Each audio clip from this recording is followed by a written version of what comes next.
agora, irmãos, dar continuidade aos nossos estudos, né? Toda quinta, mas agora nós concluímos os nossos estudos sobre os atributos de Deus e hoje nós começaremos os estudos baseados no outro livro do mesmo autor. O nome do livro é Fé, Esperança e Amor. Fé, Esperança e Amor, o modo cristocêntrico de crescer na graça.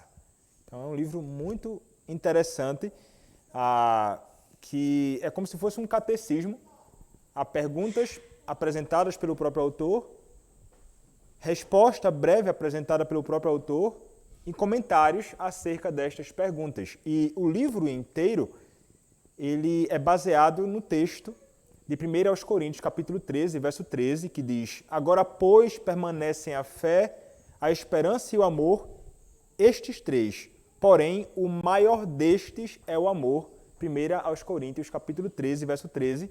E o livro inteiro, como falei, são perguntas, respostas, e ele comenta essas respostas, e é dividido em três partes. A primeira parte é fé, segunda parte, esperança, e a terceira parte, amor.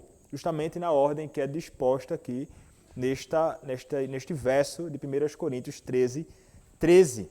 E é muito interessante, muito proveitoso, com perguntas muito preciosas, né? E nós poderemos aprender mais uma vez com este irmão que tem tantas coisas preciosas já nos ensinar à luz da própria palavra do Senhor. Então hoje nós começaremos essa nossa caminhada.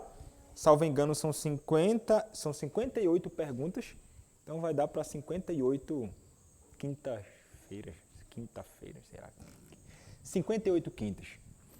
Que nós estaremos aprendendo aqui acerca de como crescer, né, na graça. E um modo cristocêntrico de crescer na graça. Então, iniciando o nosso estudo, hoje veremos a parte 1, ou iniciaremos a parte 1, que trata sobre a fé. Mais uma vez o texto, 1 aos Coríntios 13, 13, nos diz: Agora, pois, permanecem a fé, a esperança e o amor, estes três. Porém, o maior destes é o amor. Mas, antes de começar a tratar sobre fé, nós começaremos a pensar, primeiramente, sobre uma pergunta que nos tem uma resposta muito precisa e que vai nos falar acerca de algo que deve ser evitado, ou de um problema real encontrado não somente fora da igreja, mas dentro da própria igreja. E a primeira pergunta que ele vai nos apresentar é o seguinte: qual é o pior pecado? Qual é o pior pecado? Resposta: o pior pecado, e primeiro, é a incredulidade. Qual é o pior pecado? Qual é o pior pecado? Resposta: o pior pecado, e primeiro, é a incredulidade. E antes de começarmos a pensar sobre o que é fé, mas pensando então acerca desta resposta, quando nós olhamos para a Escritura Sagrada, no princípio, a Escritura vai nos apresentar a verdade bíblica incontestável. Está lá em Gênesis capítulo 1, verso 31. No princípio, Deus criou tudo muito bom. Ele vem repetindo: era bom, era bom, era bom, era bom. E então ele vai dizer em Gênesis capítulo 1, verso de número 31, que tudo aquilo que ele criou era realmente muito bom. Viu Deus tudo quanto fizera, e eis que era muito bom. Houve tarde e manhã, o sexto dia. Contudo, como a Escritura mesmo nos mostra, nós tivemos a oportunidade de ver nos nossos estudos ou pregações no livro de Gênesis, que Adão e Eva, eles pecaram na sua incredulidade. E tudo agora já não era mais bom como era antes. O pecado entrou no mundo. O pecado alcançou não somente Adão e Eva, o pecado atingiu os animais, o pecado atingiu a criação de Deus, o pecado atingiu o cosmos. E o pecado cometido por eles, no princípio, o primeiro pecado, ao invés de pensarmos que tratava-se do orgulho, não. A incredulidade, não o orgulho, foi o primeiro pecado cometido por eles ali no princípio. Adão e Eva, eles foram tentados por Satanás, e Satanás queria lançar dúvidas sobre eles dúvidas que eles deveriam nutrir pela própria palavra de Deus. Deus havia falado com eles. Deus havia dado orientações para eles. Deus já havia dado promessa e ameaça a eles.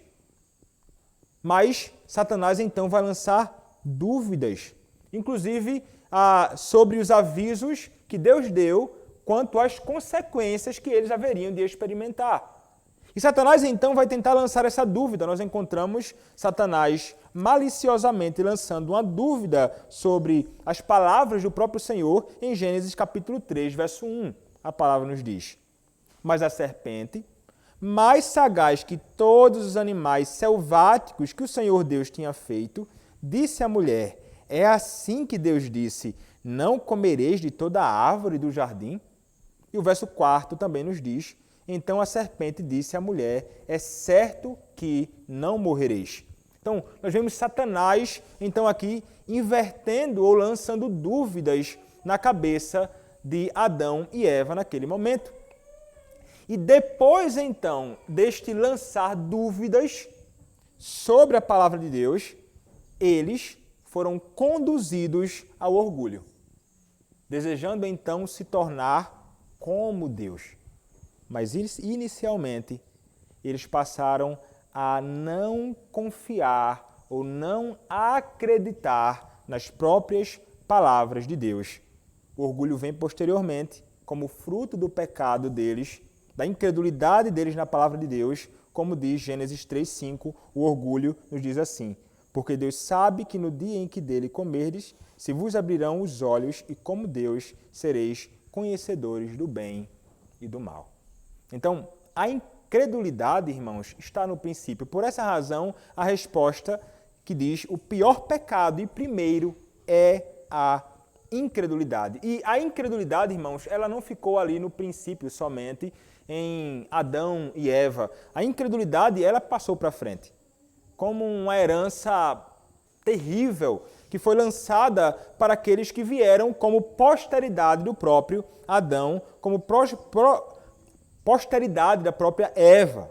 E nos dias de Noé, por exemplo, ainda que o Senhor estivesse falando através do seu servo Noé, o povo naqueles dias, o mundo não quis ouvir aquele homem que é chamado em 2 Pedro, capítulo 2, verso 5, de o pregador da justiça.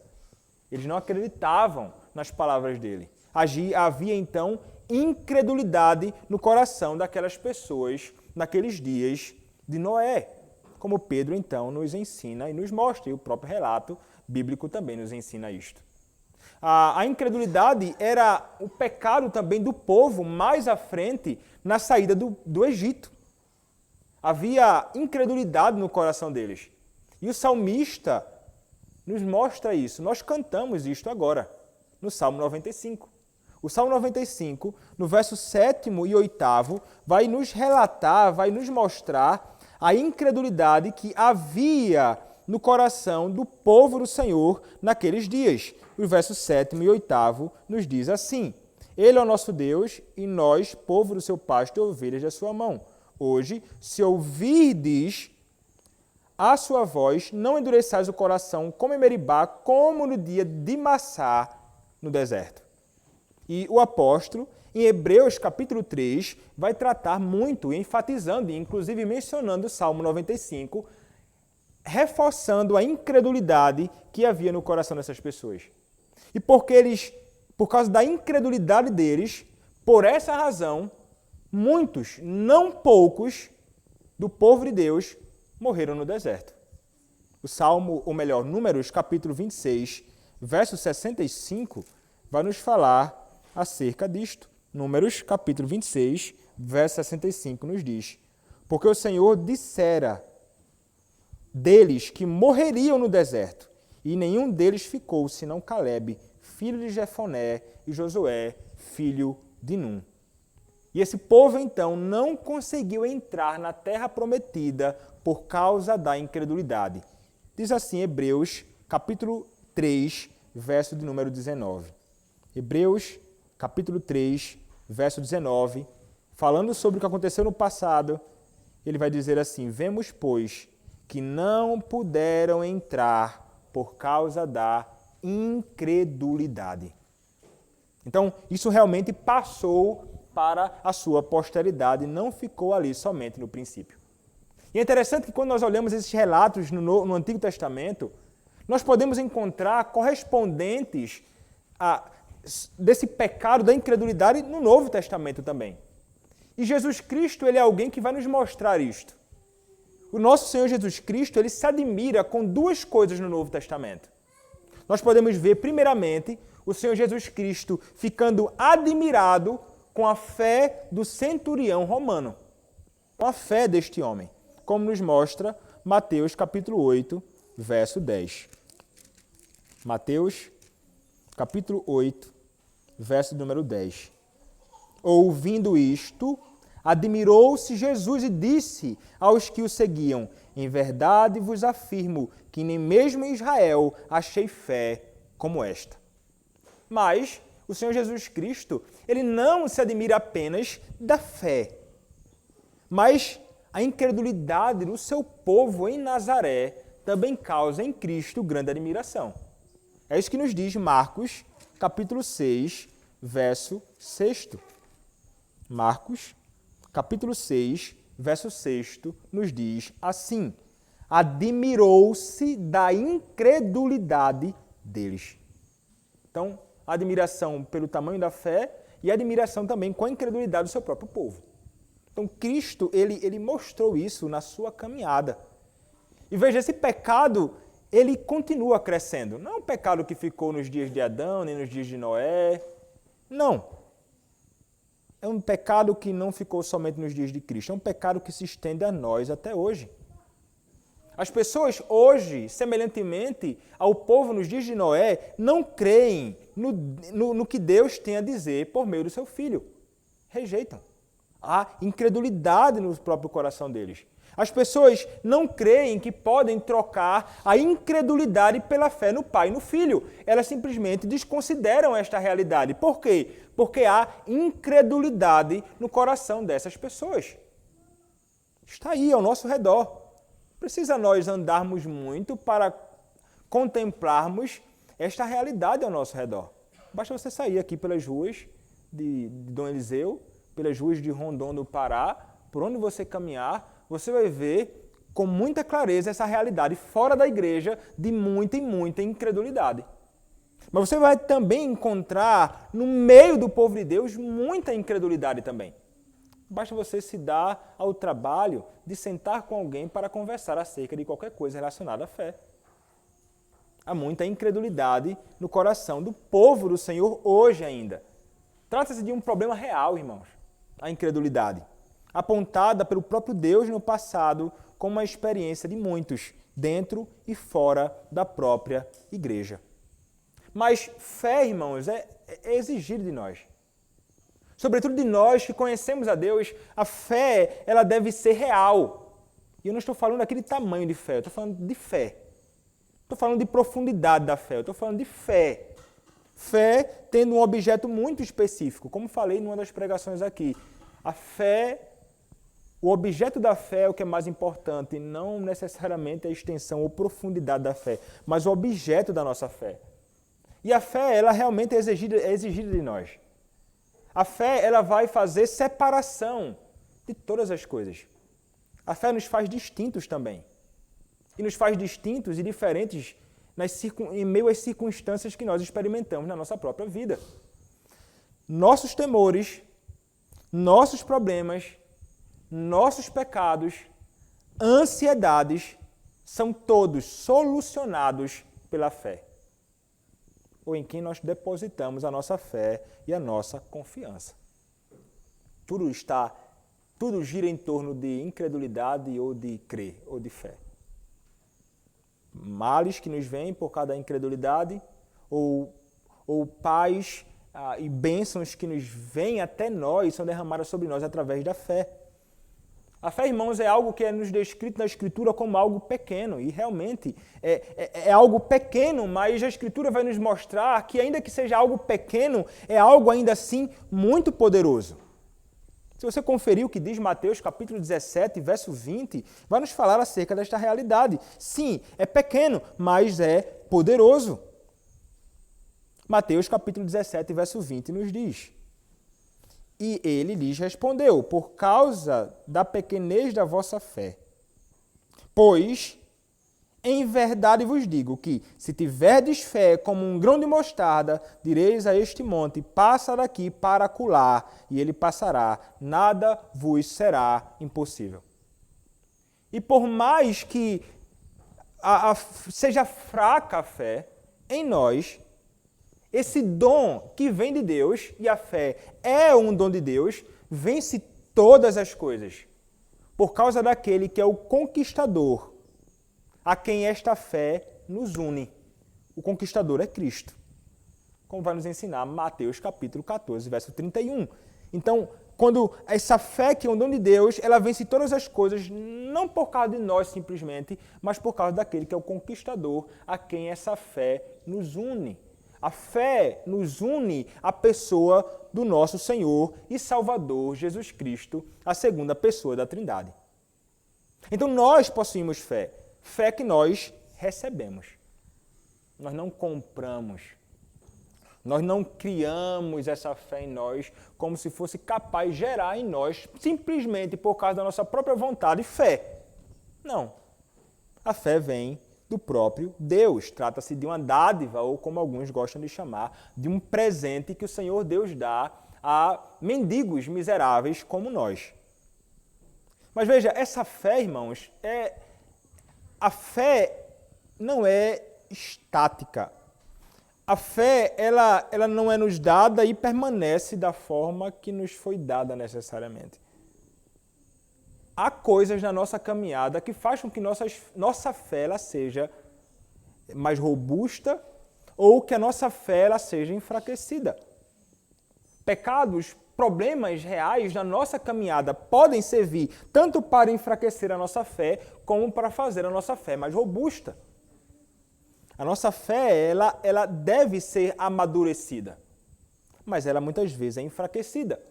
E na maioria da nossa realidade, a realidade é que na nossa caminhada existe fé misturada com alguma outra coisa. E com que a nossa fé muitas vezes é misturada, irmãos? A nossa fé é muitas vezes misturada com incredulidade. Há muita incredulidade misturada com a nossa própria fé. Nós falamos, somos homens e mulheres de fé, mas ainda há muita incredulidade em nosso coração. E eu e você estamos conscientes disso. E eu e você, como crentes, deveríamos de fato odiar a incredulidade que ainda há em nosso coração. Porque esta incredulidade que é em nosso coração, irmãos, vai nos atrapalhar e nos atrapalha muito. Na nossa vida, nos nossos planos, em tudo aquilo que fazemos na nossa caminhada cristã. E diariamente, frequentemente, nós sentimos os efeitos diários da incredulidade que ainda habita no nosso próprio coração. Ou você não sente? Da forma que você lida com seus negócios, na criação com seus filhos, em como as coisas vão caminhar daqui para frente. Tantas são as coisas que acabam nos deixando grandemente angustiados e muito disso como fruto da nossa própria incredulidade no Senhor Deus a quem nós servimos. Então, há muita incredulidade mesclada com a nossa fé. Então, nós, quando estamos conscientes disto, nós clamamos, né? Nós pedimos assim, que o Senhor aumente a nossa fé, que o Senhor aumente a minha fé. E quantas vezes nós queremos mais fé? Mas, como vai perguntar o autor, será que realmente queremos mais fé?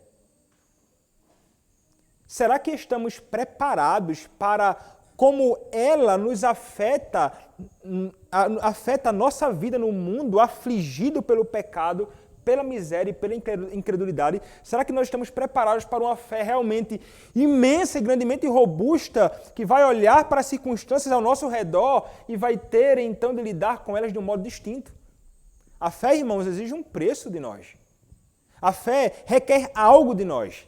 Veja a caminhada de Abraão, desde a sua chamada e a sua fé no Senhor. Veja a fé de Cristo, o que isso exigiu dele. fé robusta requer de nós muito sacrifício. Coisa que a incredulidade no mundo não vai exigir tanto assim de nós. Será que nós realmente desejamos uma fé robusta?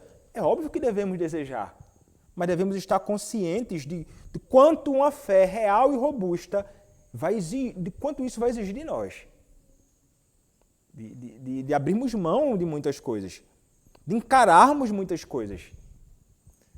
A fé robusta requer muito. Mas nós clamamos, nós pedimos nas nossas reuniões de oração. Nós desejamos ter uma fé inabalável. Desejamos que a nossa fé seja amadurecida.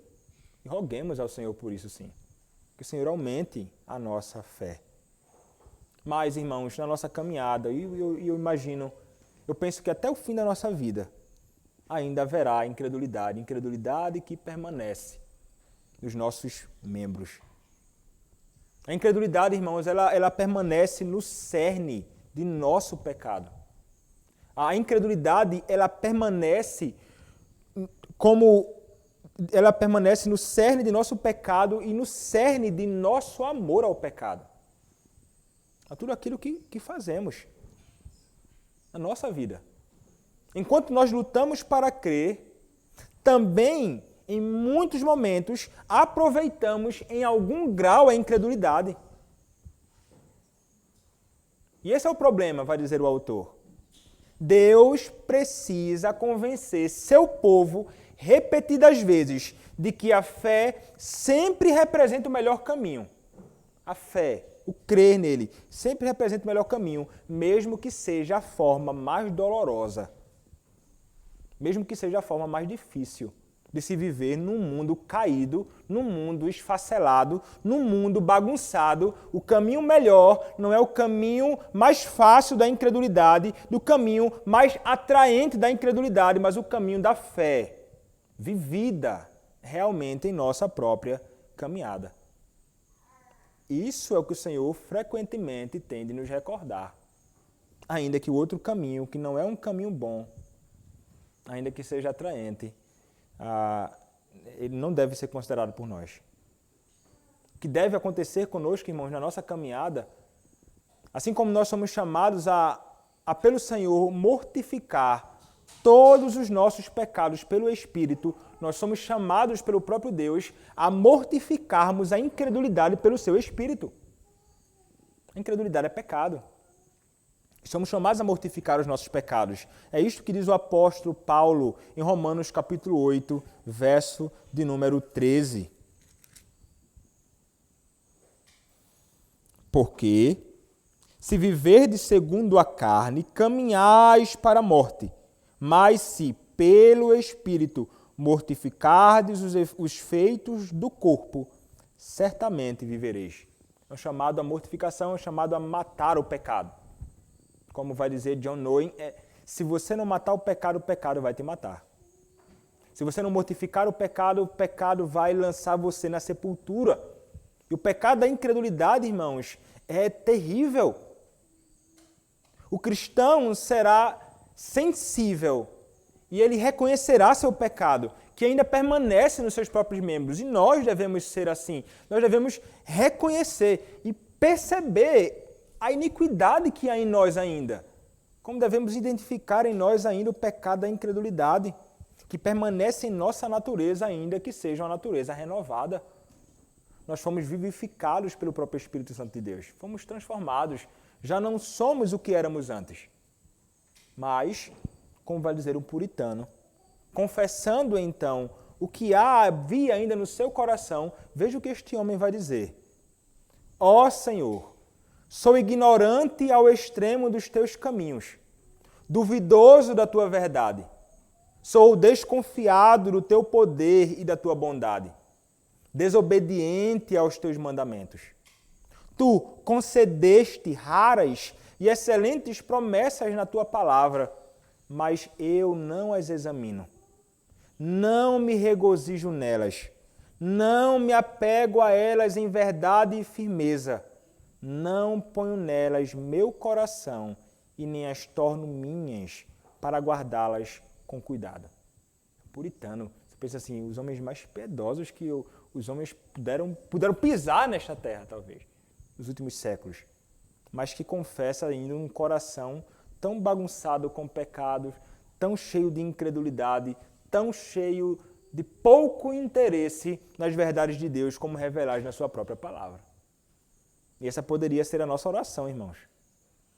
Somos ignorantes ao extremo dos caminhos do Senhor, somos duvidosos da sua verdade, somos desconfiados do seu poder e da sua bondade, desobedientes aos mandamentos do Senhor.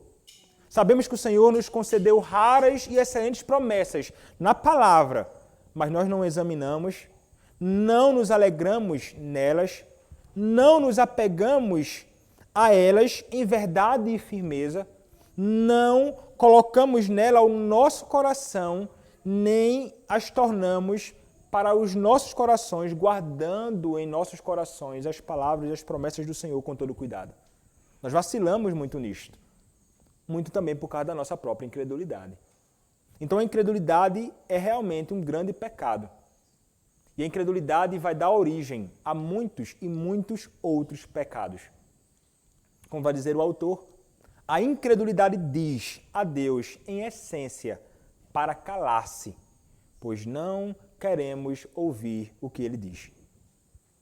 Então ele diz, do mesmo modo que apenas a fé nos conduz a Deus, Hebreus 11, 6, vai nos falar sobre isto.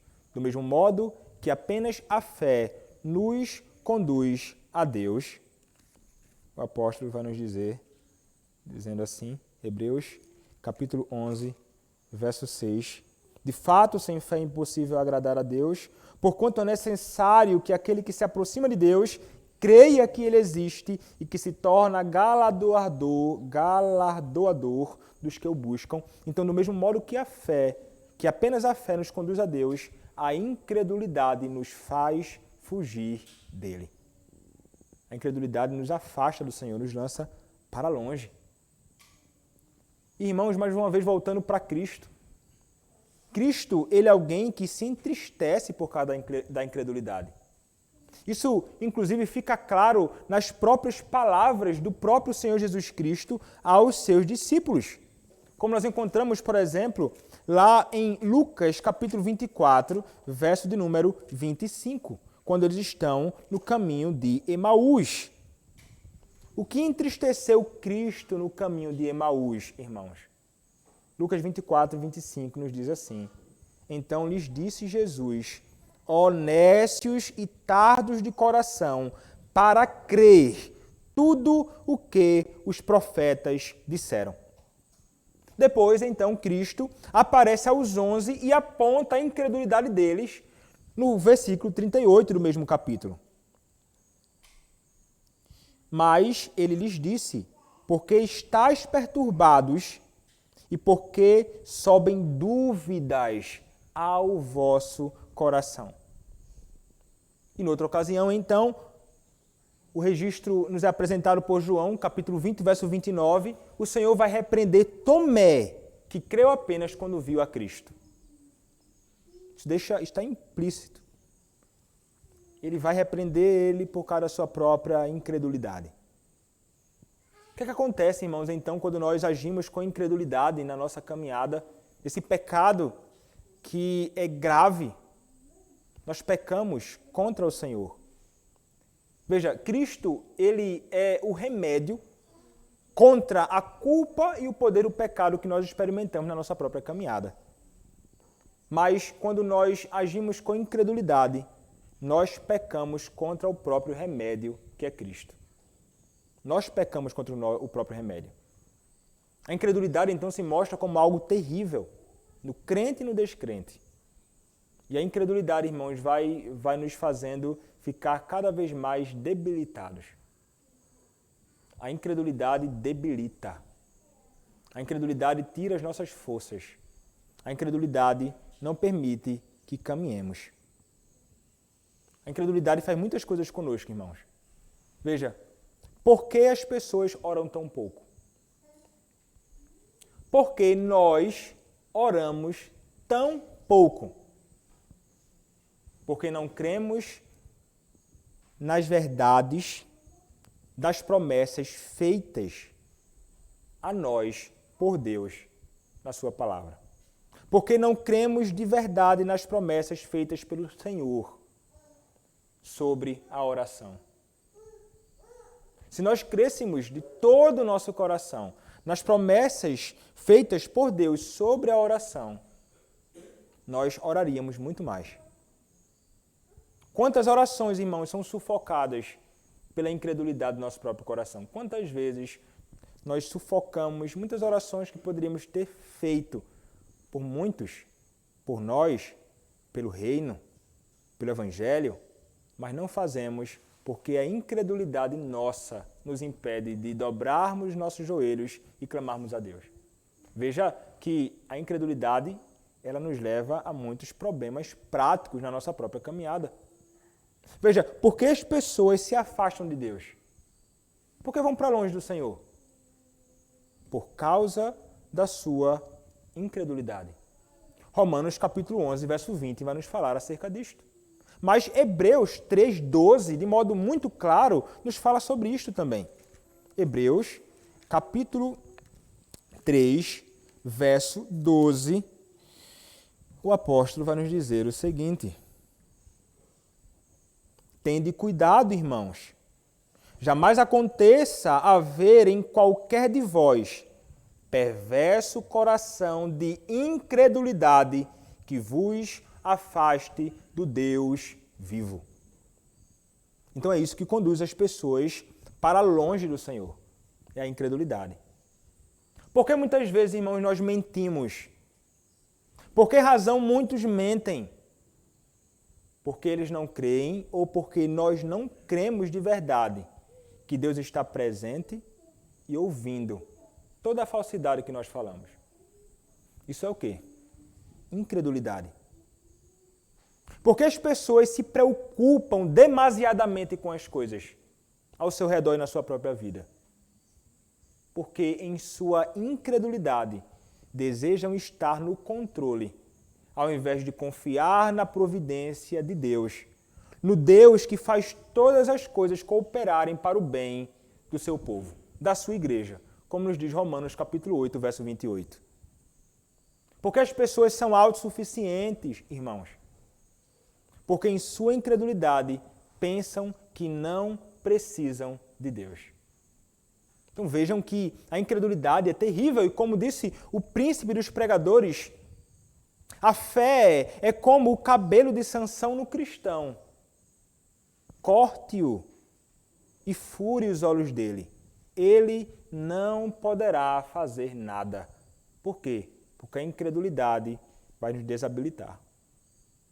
A incredulidade nos deixa imóveis. Então, irmãos, antes de começarmos a nossa caminhada pensando acerca do valor da fé, nós precisamos entender que a incredulidade é uma miséria. É algo terrível que nos alcança também.